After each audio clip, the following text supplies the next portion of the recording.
သူများအကူကြီးပဲစောင့်နေတဲ့လက်သမားလေးငတိုးကိုနှစ်သမီးလေးကအကူကြီးပေးမှလား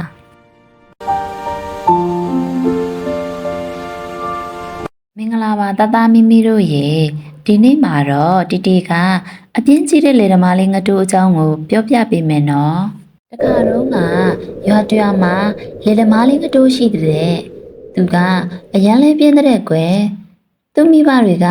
လေယာမြေအမွေတွေအများကြီးခြံထားခဲ့ပေမဲ့နည်းနည်းပဲစိုက်ပျိုးတဲ့စိုက်ပျိုးပြီးရင်လေပေါင်းတင်တာရေလောင်းတာတွေကိုအချိန်မှန်မလုပ်ချင်ဘူးတဲ့မနေ့ပြန်မှလုပ်မယ်တပည့်ခါမှလုပ်မယ်နဲ့နေ့ရွှေညရွှေအချိန်ဆွဲနေတာပေါ့တညမှာတော့မိုးကတဲကြီးမဲကြီးရွာပါလေရောဒီတော့မတူးမှာ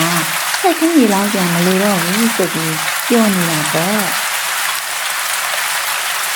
ကျေးဇူးတင်လိုက်တာမိုးမင်းကြီးရေဒါပေမဲ့မနေ့ရောက်တဲ့အခါမှာမိုးရွာထားလို့လမ်းကောင်းမှမဟုတ်ဘူးဆိုပြီးစိုက်ခင်းတွေကိုတော့မကြည့်ပြန်ဘူးတဲ့ခွဲကိုယ်တိုင်မလုပ်ချင်တာကြောင့်သူများတွေကိုငါပြီးခိုင်းလေးရှိတဲ့နောက်နေ့ရက်3ရက်လောက်နေမှအတိအရွက်တွေကိုလှဲနဲ့ဈေးကိုတွားရောက်တာပေါ့ပြန်มาတော့လမ်းစုကိုရွေးမိတာရဲ့မိုးရွာလာတာရဲ့ကြောင့်သူ့ရဲ့လဲပြီးတစ်ဖက်ကရွှွန်ထဲမှာနှင်ဝင်သွားတဲ့ဒီတော့လေငါတို့ဟာ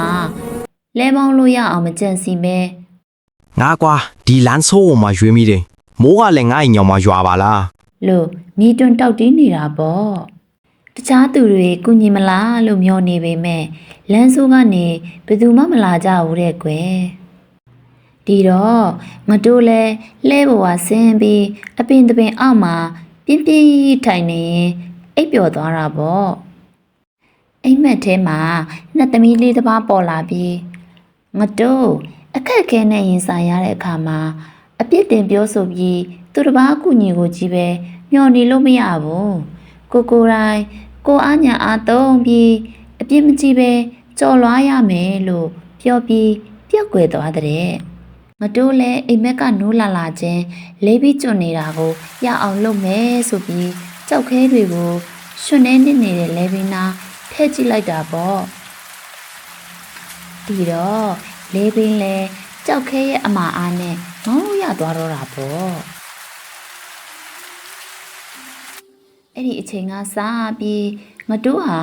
အရင်လိုမပြင်းတော့ပဲတူကိုယ်တိုင်စိုက်ခင်းတွေကိုစီးစနစ်ကြကြဝင်ရောက်လောက်ကင်တာကြောင့်အသီးအနှံတွေလည်းအရင်ထက်ပိုပြီးအထွက်အားကောင်းလာတဲ့ကွယ်ပုံမြင်လေးကတော့ပြီးပါပြီနော်သားမိမိတို့လည်းအပြစ်မထူပဲကိုပဲအားကိုးရမယ်နော်နောက်ပတ်မှာလည်းတီကပုံမြင်တစ်ထပ်ပြောပေးအောင်မှာမို့စောင့်မျှော်နားဆင်ပေးပါအောင်နော်မိမိတို့ရဲ့ကလေးတွေကိုဒီလိုစဉ်းစားစီတဲ့ပုံမြင်လေးတွေကိုနားထောင်ခိုင်းကြနေဆိုရင် channel လေးကိုဆက်လက်ပြီးတော့အားပေးပါအောင်နော်